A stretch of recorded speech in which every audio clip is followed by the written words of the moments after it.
আমরা যখন স্মার্টফোন ব্যবহার করি তখন আমরা নিয়মিত স্মার্টফোন আপডেট দেই। স্মার্টফোনের বিভিন্ন অ্যাপস থাকে, সেই অ্যাপসগুলো আপডেট দেই।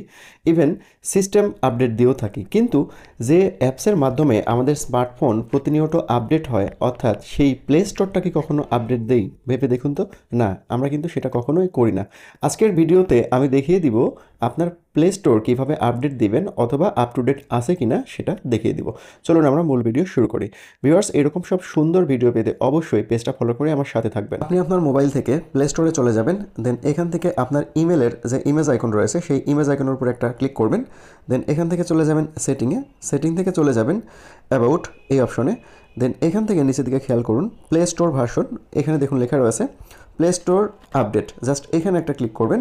দেন ক্লিক করার পর Google Play Store is up to date যদি এই লেখা থাকে তাহলে বুঝবেন আপনার প্লে স্টোরটা আপডেট রয়েছে। আর যদি না লেখা থাকে তাহলে এই আন্ডারস্টুডের জায়গাতে